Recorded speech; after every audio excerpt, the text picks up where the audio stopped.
Imagine for a second being able to pay your taxes in Bitcoin, and not just that, being able to receive no capital gains on any taxes that you did pay in Bitcoin. Well, that's not just a theory. That's an actual bill that's been proposed in America right now. Now, the good news doesn't stop just there, because there's actually tools that have been released by the Bitcoin Policy Institute, which make it more likely that this bill will get passed, or at least get the real attention it deserves. I'm Dominic, and this is David, and welcome to 1% BTC. Quick disclaimer, nothing that we say in our video should be considered as legal or financial advice. We recommend that you speak to a fiduciary before making any investment decisions. All investing is risky, and investing in Bitcoin is particularly risky and volatile. So, David, our first story for today, the Bitcoin for America Act. Do you want to talk us through this bill? Well, it's interesting because, yeah, I'd be happy to. So Bitcoin for America Act. This was introduced on the 20th of November by Representative Warren Davidson. So he's a congressman. And Ohio, isn't he? Ohio? Yeah, he's a Republican for the state of Ohio. Exactly, yes. So the proposal allows federal income taxes to be paid using Bitcoin. I mean, this is incredible. This is a game changer. So Bitcoin would be valued at the fair market value at the time of payment, and it's regulated by the Treasury. That's interesting, because it means that you haven't got to worry that if you pay in Bitcoin, that suddenly at some point the tax man's going to turn around if it fell in value and say you owe us more. So that's great. That's it. And so basically, it enables the reserve or the National Reserve to hold Bitcoin under this scheme. So basically, under this bill, Bitcoin can be held long term, right? So there's a requirement for it to be held for a 20-year period. Right. So you pay your taxes in Bitcoin, you then the government then holds it in a strategic reserve. So part of this is obviously to create a strategic reserve, I'm guessing. Exactly. Yeah. So it's authorized to be able to establish a strategic reserve from the payment of taxes. What's incredible is they estimate that even if just 1% of federal taxes were paid in Bitcoin from, say, January of 2025 of this year to just for 5 years to the end of 2030, that reserve could accumulate approximately 2.6 million Bitcoin. Wow. Gosh. So what's that, like 13% of the supply? Something like that? Yeah, exactly. So I mean, this act alone could make the US the Bitcoin superpower of the world. It very quickly, and that's just considering 1%, right? I'd expect far more of a percentage of taxes to be paid in Bitcoin. Yeah, right. Well, we've actually done a bit of a deep dive into this bill, and we've tried to pull out like what was negative and what was positive in the bill. The great thing is, the good news for our viewers is that taking a critical look at this bill, it was extremely pro Bitcoin. So some of the key things that we've pulled out. The first thing, I mean, David may disagree, but for me, the biggest thing was that in a bill that was put forward by a congressman, it actually recognizes Bitcoin's scarcity, its fixed supply, and its superior CAGR. Now, the CAGR is the compound annual growth rate. So that is, if you have an investment and it pays you 10% a year, well, obviously, if that investment is $1,000 and it gives you a return of 10% that year, it's now worth $1,100. And then the next year, it would give you 10% on top of the $1,100. Now, what that means is it compounds on top of each other. So the amount that it holds of its value increases exponentially. So just to hear that in a bill, I think was a really positive sign. The next thing that I thought was great, and it links back to our game theory videos, David, but it actually acknowledged that there was a global arms race for Bitcoin going on, and The idea that the US, if it doesn't move, if it doesn't take initiatives like this and steps like this, it's going to start to lose ground to other big players like Russia and China, which is exactly what we've spoken about in our game theory video. And this kind of backs up the idea that these nation states know that there is a game being played. As David said, it allows federal taxes to be paid in Bitcoin, which is great. In other words, it makes Bitcoin a recognized medium of payment for the state. For the state, which is amazing. No capital gains tax on that Bitcoin used to pay your taxes. That is absolutely massive because it removes the biggest friction point for using Bitcoins in real payments, which if you use it to pay your taxes and you get used to it, you're more likely to use it in other areas within your life. And finally, obviously, it establishes a strategic Bitcoin reserve. And as David said, anything put into that reserve must hold it for 20 years. Now, we'll have a separate video explaining the difference between the executive order, which establishes a strategic Bitcoin reserve, which was passed by Trump earlier this year, and the Lummis bill, which some of you may have heard of, which has been put forward by Cynthia Lummis, which is far more comprehensive, I would say, in many ways than this. It talks about rapid accumulation of Bitcoin, specifically through buying strategies. The key difference that I want you to take away for this bill, the Bitcoin for America Act, is it's a lot narrower in scope.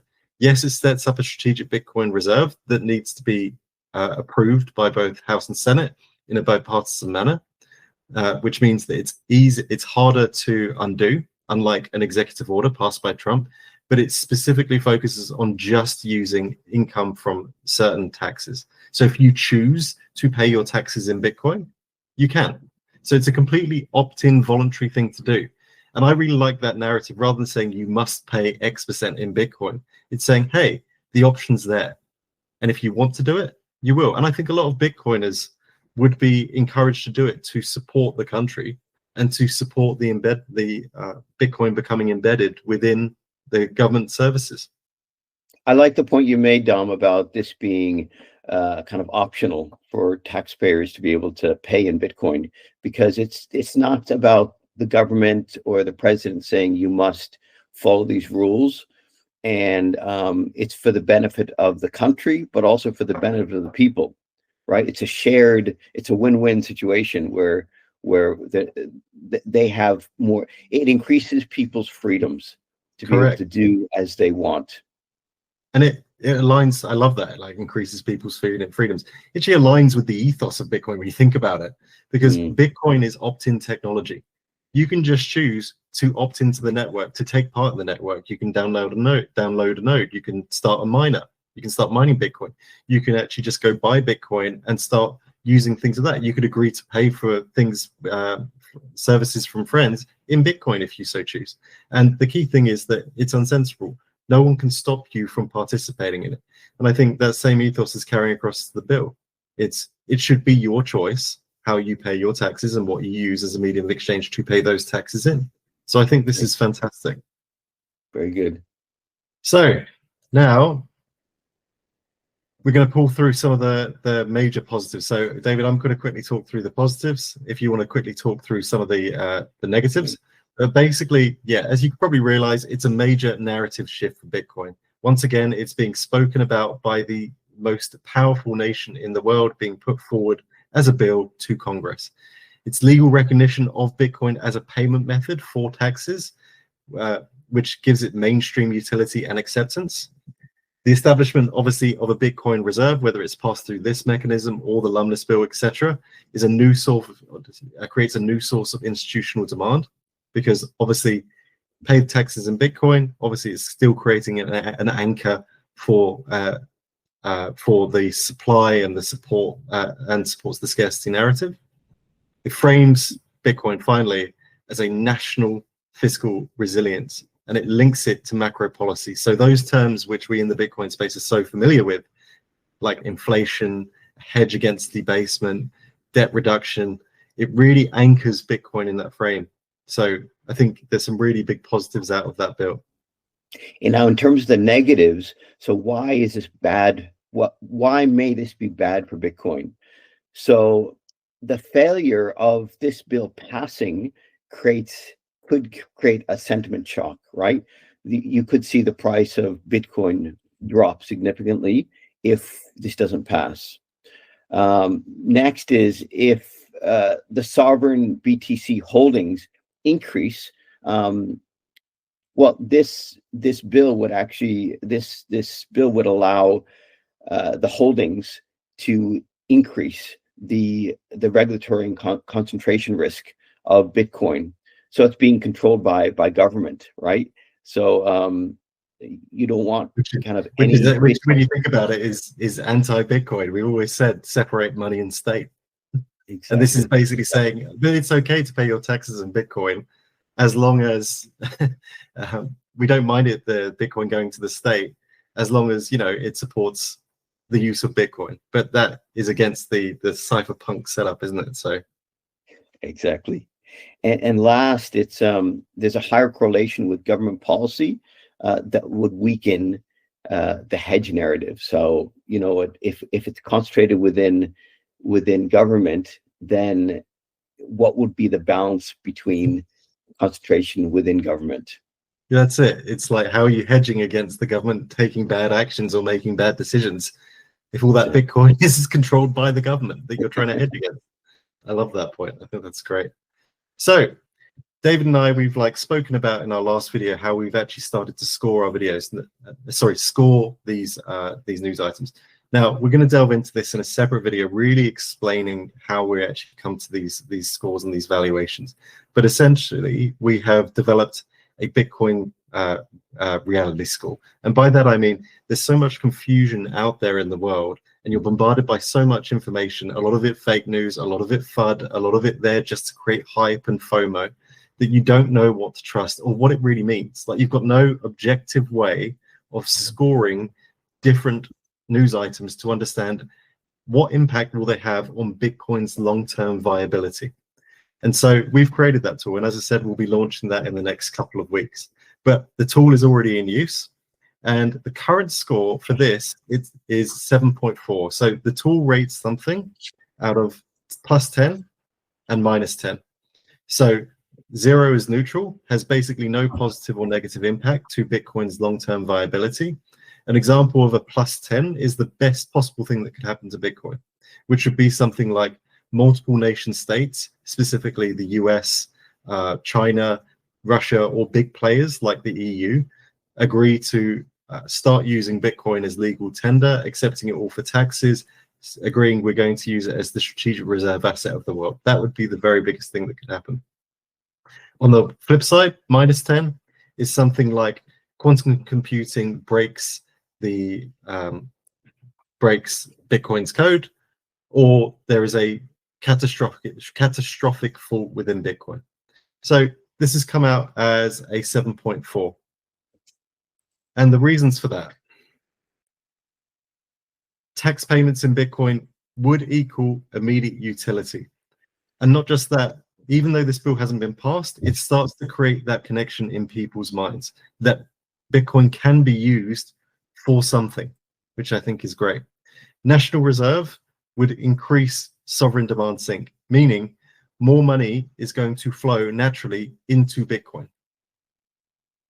The inflation head and leadership framing proposed in the bill is a really strong macro hook that can be used to incentivize others around the world to do the same thing, meaning it's got good network effects. The fact that, as I said, my favorite point, the fixed supply was highlighted, is a strong narrative boost for the whole Bitcoin ethos and Bitcoin talking points. And it's got a crypto-friendly sponsor, which amplifies the media impact. And shout out to Representative Warren Davidson. In terms of the negative, the reserve concept is already executive order backed. So this isn't anything groundbreakingly new. We've already had proposals from Senator Lummis. It's just building on or a different way of accumulating Bitcoin and establishing a reserve. So it's not groundbreaking, which is why it scored it down a bit. The model understands that obviously execution will be complex. Like, just saying we're going to actually implement the ability to pay taxes in Bitcoin, even if it's passed, and passing it would be very difficult. Even if it is passed, actually applying those rules would take time. It would create a lot. I'm sure there would be a lot of interim confusion. So yeah, there may be some difficulties. So it's marked it down. The funding and the scale were unclear. So it's not exactly clear how much the tool will be used. It's not like just because people have the ability to pay in Bitcoin, considering that Bitcoiners love to hodl. Would they really want to pay their tax in Bitcoin or just pay with US dollars? They probably, I would say, the hardcore Bitcoiners would probably opt for US dollars. So it's marked it down again as well. And once again, there's some macro and geopolitical claims that are aspirational. So it talks about the KEGA in the bill and references it, but obviously the implication being that Bitcoin will maintain that KEGA. We don't know that for a fact. Even David and myself, as much as we are pro-Bitcoin, can't guarantee that return. And also the macro geopolitical game theory, it is still, because David and I believe these big players are playing the stealth game, it's not confirmed. So the tool had to mark down this news story as its impact to Bitcoin because of that. If these players were playing the game out in the open and actively going out and buying Bitcoin in a way that was visible for us to see, this score would be higher. I mean, this scoring system is a game changer. I mean, it's so, as you highlighted, it's so confusing to see all the different news articles and all the different incentives that people have to promote certain news pieces.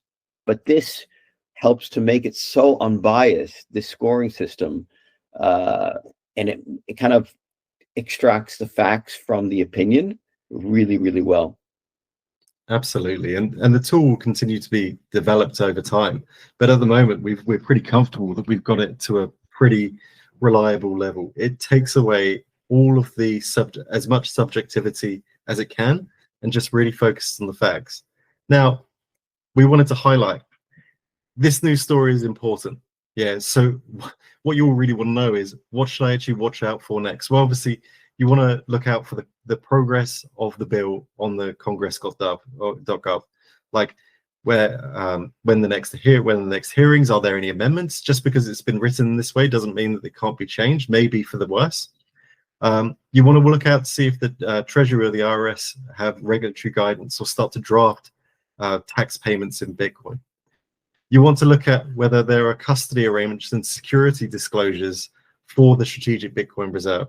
So that wasn't explicitly mentioned in the bill in terms of the detail about how they would do that. But obviously, if you can pick up that, if you start to hear words coming out of DC about how it would be done, obviously that would add more credence to that would add more likelihood of this bill getting passed. And obviously the big one, which David and I will always continue to talk about, is the game theory of it all. So yes, how other nations will treat Bitcoin reserves. Yeah, so are they starting to form their own? Do they start to see more announcements that they're going to do the same thing or similar strategies? Right. So although this bill was introduced, it's not yet passed the House or the Senate. So it's currently in these early stages. Okay. But this is really valuable to kind of what to watch out for next. Okay. Absolutely. So all in all, it's a really, really strong piece of news that came out over the past couple of days. But obviously the uncertain Bitcoin adoption catalyst means that obviously we're not sure exactly what the impact will be if it is passed and whether it will be passed. If it was passed, or if there were more specific details about like how much they expect, how much Bitcoin they expect to be paid in taxes, 1%, 2%, 5%, this score would be higher. So all to play for. But the interesting thing is that in conjunction with this bill, the Bitcoin Policy Institute actually endorsed the act and launched the Bitcoin tax payment model. Now, this model takes inputs of the percentage of taxes that it estimates. So you can do this yourself. I will provide a link in the video description. You can put in the percentage of taxes that you think would be paid in Bitcoin, the time horizon, and David gave an example earlier. So you could do 5, 6 years or 20 years. You could assume the KEGA, like how much Bitcoin compounds at, and you could assume the tax revenue growth. So obviously taxes, as we all know, nothing in life is sure apart from death and taxes. The revenue from taxes does tend to grow over time, so you can put that in. And you can also get really niche with the tool. So you can actually pick out only X% of this specific type of tax paid. And then what it does is it then shows you an estimate as to how much Bitcoin and the value of that Bitcoin, more importantly, over that time period. So it's a really, really, really fantastic tool. That's great. It kind of puts it in the hand of taxpayers, of citizens, of anyone, to be able to kind of estimate what would this look like in reality, right? So That's it. a really useful tool. So in terms of the positives, as David just kind of alluded to, moves Bitcoin into the mainstream of the public policy debate. It shows how sovereign Bitcoin flows can materially tighten supply, which is something that, believe it or not a lot of people are aware of. I'm sure if you're new to Bitcoin, you don't really understand those mechanics. This is a tool that can help you visualize that. And the thing I love about it the most is it's a transparent modeling tool, meaning that you can actually, there's one thing for these politicians to talk about, oh, if we did X, then we could get Y. If we accumulated this amount of Bitcoin, then it could be worth this much in the future. This enables any politician, anyone lobbying within lobbying government, any big institutional player who's incentivized to do so, or just Joe Blogs on the street, someone like you or me, to literally go on and see for yourself, which I think is going to be a massive, massive point. That's a really, really important point about, as you mentioned earlier, this is very much aligned with the values of Bitcoin, right? With the transparency of every transaction since inception has been recorded on the blockchain. I mean, that's what they're doing. They're opening up the ledger of government, and they're saying this is how we're actually tracking the payments of taxes as it relates to Bitcoin.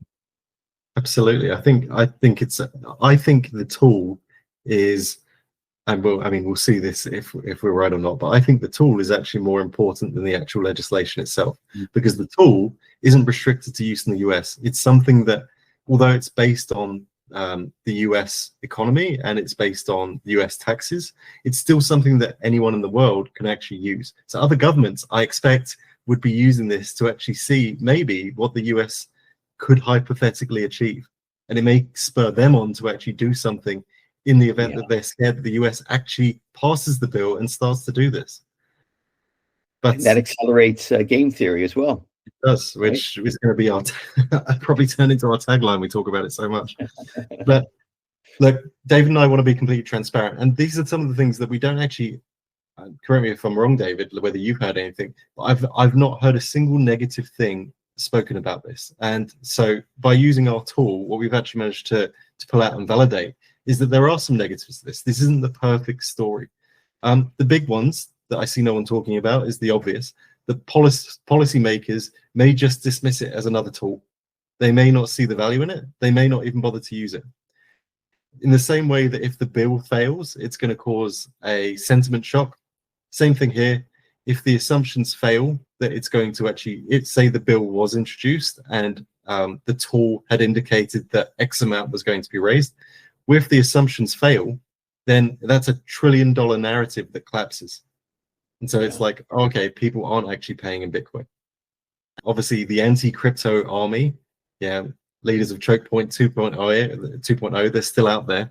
They could use this tool to weaponize it against Bitcoin. I can't think about how necessarily, but there are definitely ways where they could say, hey, look, this the other side of the aisle, the Republicans, are intending to do that. They've even got a tool. They want your taxes going towards Bitcoin, and they can try and flip the narrative. And because most people won't actually go and use the tool themselves and investigate it, there is a risk there. Same thing, visibility of government accumulation increases awareness, and obviously would raise decentralization concerns.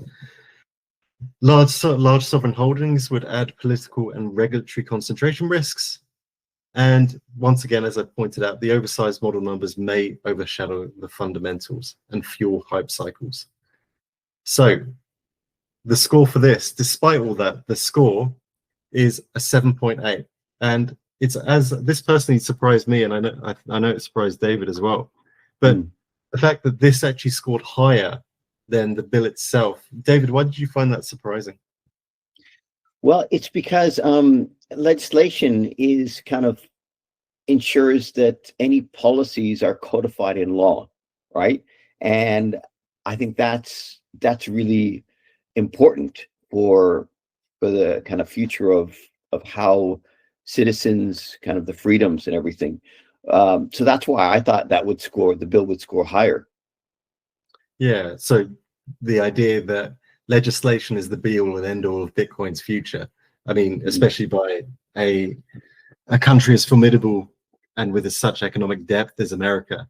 But as I said, the reason that this scored so high, yeah, was it's a data-driven model. Very hard to argue against numbers when they're purely based on maths, and this is all this is. It's ties directly to active legislation. So obviously it was launched at the same time as the Bitcoin for America Act, and the BPI have actively endorsed the act, which I think just shows that cohesion between certain people within government like Warren Davidson and big Bitcoin maxis. Text reserve mechanism is going to strengthen the ideas of scarcity and sovereign demand narratives. So once again, we're looking at the narratives. We're looking at what does the world think about Bitcoin. Huge numbers create viral attention. So the same thing that may actually undermine the use of this tool. Once again, you start to see these numbers up on screen, like the numbers David spoke about earlier, where they could put potentially 1 to 2% in Bitcoin and accumulate millions of Bitcoin. Spans macro, fiscal policy, and Bitcoin adoption narratives. Once again, multiple narratives. The BPI verified that they endorsed the bill. The model actually picked up on that and confirmed that that was indeed the case. Once again, showing that synchronicity between government and the key players in Bitcoin. The model is publicly launched and it's already in use. The more visibility we give it, the more that we can get it to spread and hopefully get the tool into the hands of the people that actually make the big decisions. Once again, same thing as same things that we discussed earlier. Big numbers depend on aggressive assumptions. It's linked to the bill, which remains in the early stage. So we've got to wait for that bill to pass. And obviously the implementation, how they're going to do it, and this is more corresponding to the bill, but obviously it's related, completely depends on how the IRS Treasury figure out how to do it. This is literally limited to the scope of it just explains on a pure numeric basis if certain taxes were used and a certain percentage of those taxes were used to in Bitcoin, the US could arguably accumulate X. So yeah, really big thing. So what to watch out for? Bitcoin payment adoption rates. Yeah, not just within the country, not just within the US, but worldwide. Are we seeing taxes being paid in Bitcoin elsewhere? That will probably increase the likelihood of the bill. Obviously, you want to monitor the status of the Bitcoin for America Act. If that passes, it means that this tool is getting more visibility. The Treasury and IRS procedures, which we've spoken about, any model revisions and parameter updates. So this tool isn't fixed. You could start to see tweaks, maybe improvements that make it more sellable to those within power. Critical media and academic analysis of assumptions. As I said, we want to try and get this tool in the hands of the right people. What's better than actually getting it in front of maybe the geniuses of Harvard who put a substantial amount of their endowment into Bitcoin, maybe get it in their hands and get them to publicly assess the tool. I think that would be great. And lastly, how other nations are going to respond. What's the game theory of it? I think that's a really big one. It's a template by which I think the U.S. is establishing its place as a leader in this Bitcoin accumulation race. Exactly. And I think that, I mean, we'll go over some of the stories in the next couple of days, the other stories that we've seen, not all of them positive. We just wanted to highlight these because we thought it was really one thing. The bill, I think, didn't get the media attention it deserved. I think because obviously it's kind of become like old news in many people's minds. We already have a strategic Bitcoin reserve. We already have the Lumless bill, which is being put forward, which is obviously far broader in scope. So this, I think, kind of passed under the radar. But I think that this bill has a far higher likelihood of getting passed than the Lummis bill, just because its scope is much narrower. And I also think that this tool, I think, is far more meaningful than a lot of people realize. If you can show people through mathematics, through using actual data from the US government, of what 1% of their taxes being paid in Bitcoin could do over time, it starts to really make people, even those who are entrenched within their quote legacy views, that actually Bitcoin may have some real use case for the American taxpayer and the American government. So I completely agree with you, Dom. It symbolizes hope. This tool is a tool for hope. It helps people that are either experiencing significant redundancies, economic uncertainty. It helps to provide them with a projection of what this could mean for their future. It could help save the U.S. economy in so many ways. Really can. But it's probably nothing, right? So, David, any final thoughts for the 1% BTC audience before we go? No, I think what I really like about this segment was the introduction of the tool and putting that lens on top of the news, and two really important news stories that are really closely linked, but it helped to distill how valuable it is and what to watch out for and what's coming up next. So, no, really good. Absolutely. And I think that's some great points, because when you see a news story, one thing, it's really hard to verify if it's actually true. One thing, it's really hard to actually take away the subjectivity that the writer of that article may have, or the poster of that X post or social media post may have. Like, they may have their own incentives. They may be trying to get you to act in a certain way. This tool that we're developing and we've developed strips that all apart and gives you pure objective signal.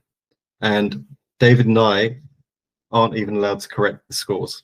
So what it comes out with, we may not agree with, but in the interest of transparency, what we're trying to do is push forward the tool and give you a really objective way to analyze news. And these two stories were a great way to do that. So don't forget, if you've got any other questions, or if you'd like to reach out to us, you can do that by booking a call with us over at the 1% Bitcoin channel. Please do not forget to like and subscribe. Obviously, we're a very small channel at the moment, and it really does help. Especially, feel free to drop a comment of any news articles that you would like reviewed, and we'll be happy to do that. And otherwise, do not forget, guys, most will miss it, most will mock it, and most will wait until it's too late. But the 1%, they act with conviction. Be a 1%er. Thanks, guys. Later. Bye-bye.